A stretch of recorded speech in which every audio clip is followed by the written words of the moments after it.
Morning friends. अगली video में हमने व्याकरण का भाग एक वचन और बहुवचन समझा था।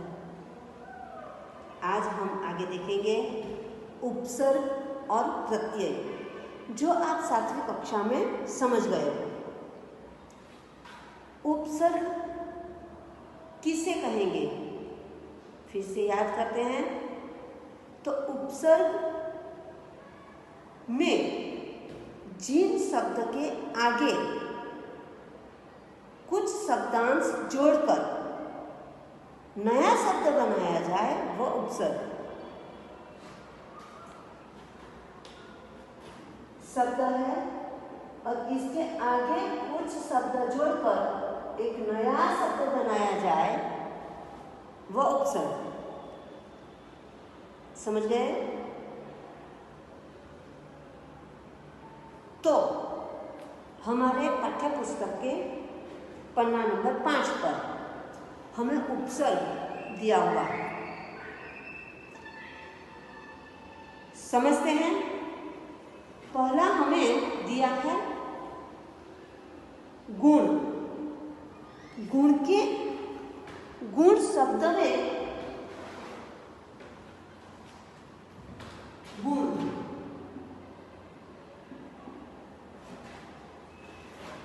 तो गुण शब्द के साथ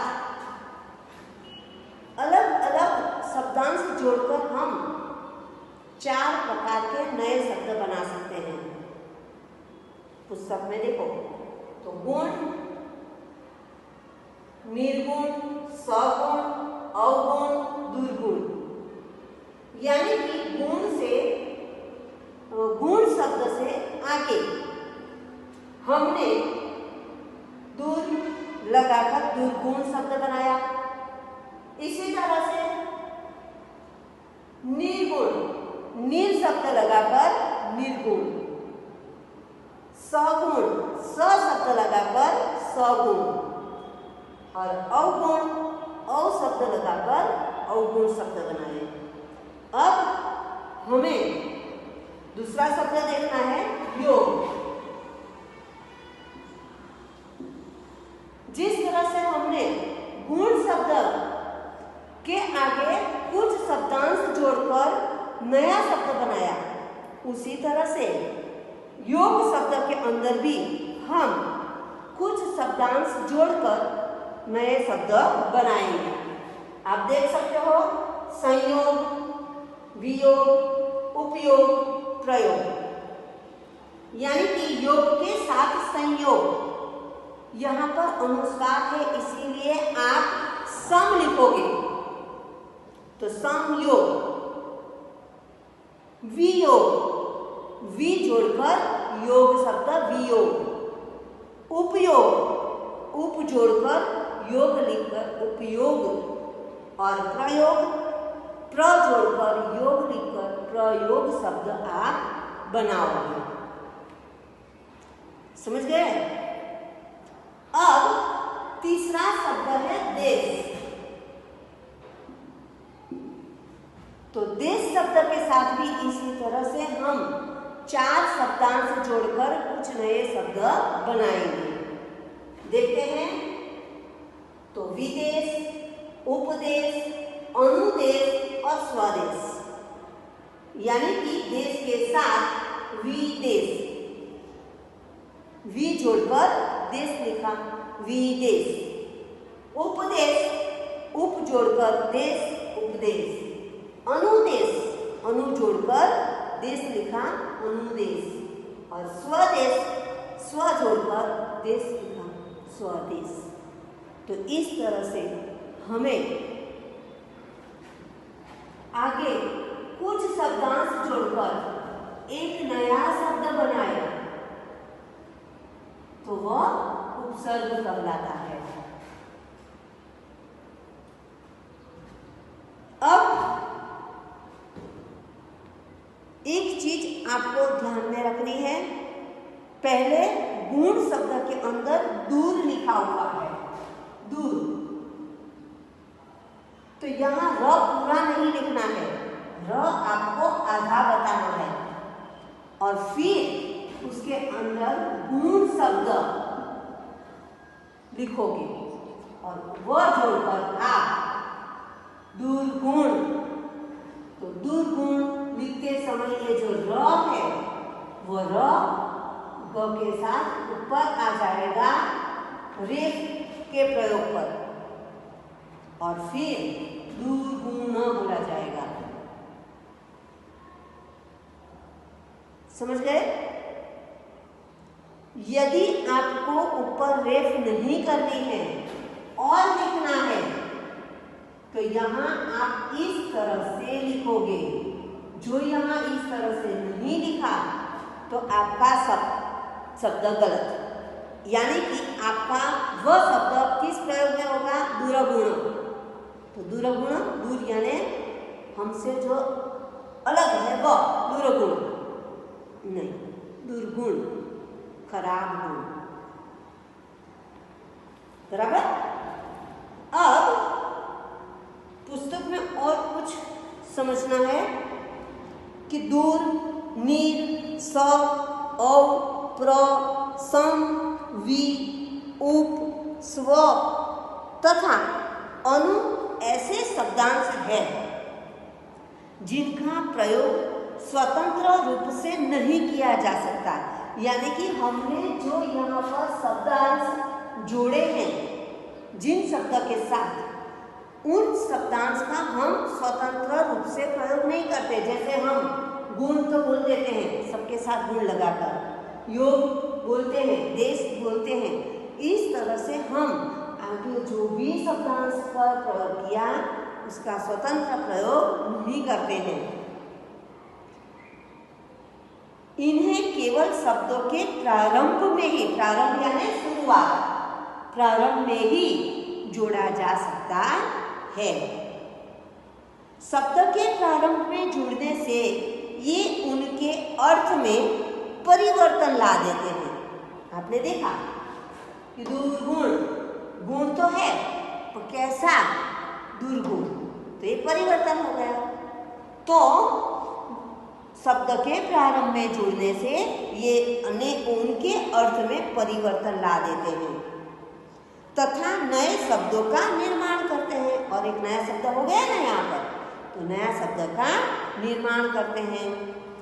उपसर्ग वे शब्दांश है, अब इसकी ये परिभाषा है जो आप खास ध्यान में रखोगे। उपसर्ग वे शब्दांश है जो सार्थक शब्दों से पूर्व, पूर्व यानी पहले, जुड़ने पर अर्थ में परिवर्तन ला देते हैं। समझे?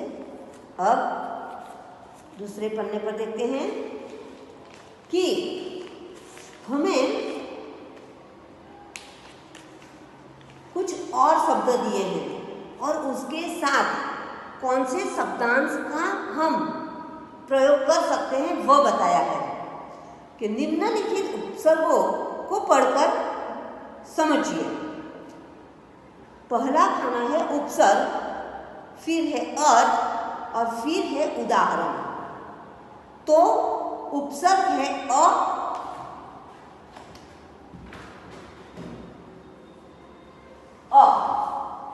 किस किस के साथ अ का प्रयोग कर सकते हैं हम?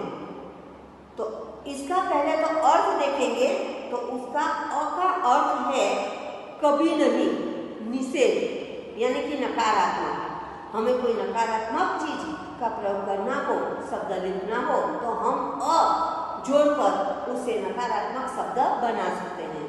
जैसे उदाहरण है, देखो, अज्ञान, अगम, अमर, अछूत, अचूक।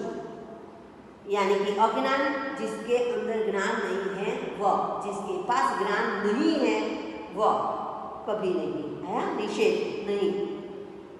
अगम, गम नहीं है वह, गम यानी दुख, दुख नहीं है वह अगम।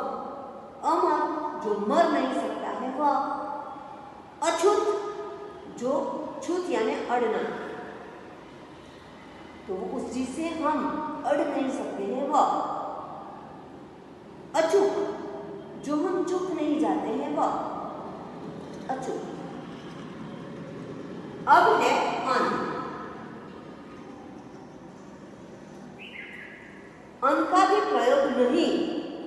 अभाव और निषेध के लिए हम करते हैं।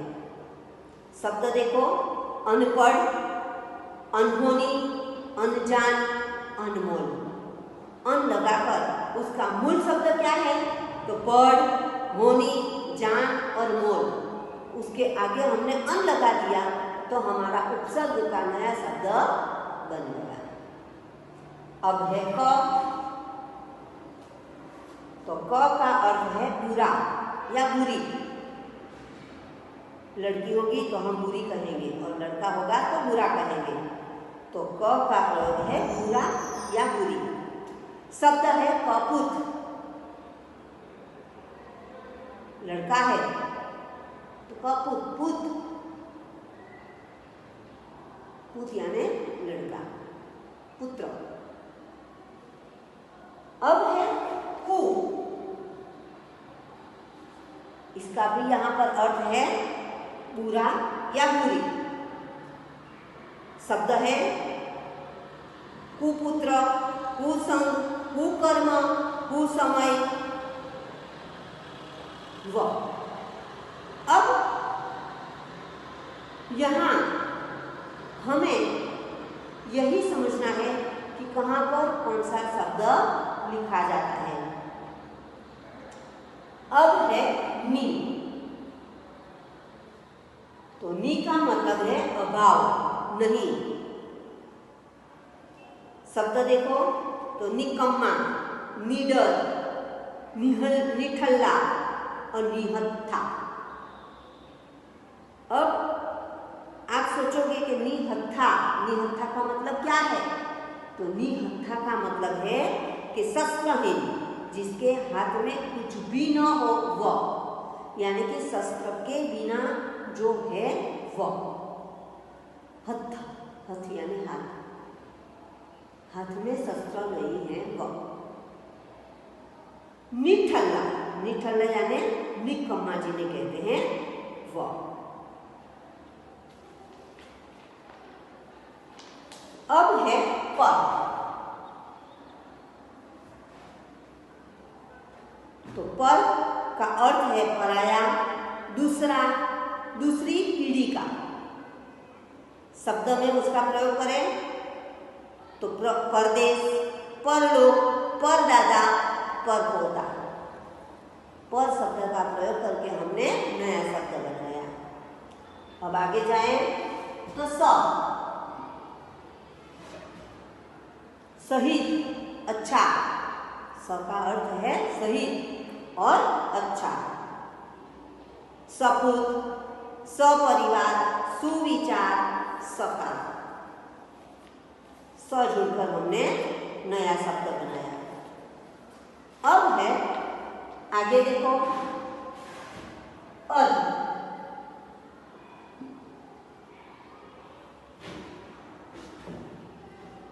तो अध का अर्थ है आधा। अब उसका शब्द में प्रयोग करें तो अध पका, अध मरा, अध जला, अध खिला। इसकी साथ हम उपसर्ग का प्रयोग कर सकते हैं। अब है दू। दू का अर्थ है बुरा, दो गुना। अब शब्द में प्रयोग करो तो दुखद, दुबला, दुस्वप्न, दुगुना। हुआ ना? गुना तो है पर दुगुना, स्वप्न तो है पर दुस्वप्न। दू यानी बुरा, खराब। समझे आप? अब आगे देखो तो बीन। बीन यानी बिना या निषेध। अब उसका शब्द में प्रयोग करें तो बिन बात, बिन ब्याह, बिन मांगे, बिन कहे। आप इन शब्दों का वाक्यों में भी प्रयोग करोगे तो आपको जल्दी उसका अर्थ समझ में आएगा। अब है भर।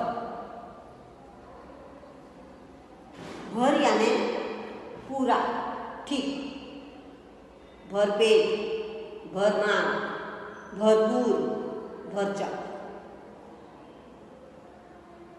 तो अब है चौ। चौ यानी चार। अब उसका प्रयोग करते हैं शब्द में, तो चौराहा, चौमासा, चौकोर, चौपाई। चौपाई यानी चारपाई जिनकी होती हैं वह, जिन्हें हम टिपोई कहते हैं, टेबल कहते हैं, बेंचिस कहते हैं। बेंचिस में है ना चारपाई, चौपाई। वैसे तो टिपोई टेबल को ही हम कहते हैं, पर जिन जिन के हम चार चार पैर पहिए देखते हैं वह चौपाई। तो इस तरह से आप उपसर्ग का प्रयोग समझ गए होंगे। आगे उसके नीचे एक स्वाध्याय है कि निम्नलिखित उपसर्गों के योग से 3-3 शब्द बनाइए। यहाँ आपको 3-3 शब्द सबके बनाने हैं। पहला है चौ, बिन, पर, अन, अध। तो इस शब्दों का प्रयोग करके आपको उपसर्ग के नए शब्द बनाने हैं। अब हम प्रत्येक अगली वीडियो में देखेंगे। इतना समझकर अच्छे अक्षर से आपकी नोट में लिखना जरूरी है और आप लिखकर उसका जितना हो सके ज़्यादा प्रयोग करने का प्रयत्न करोगे।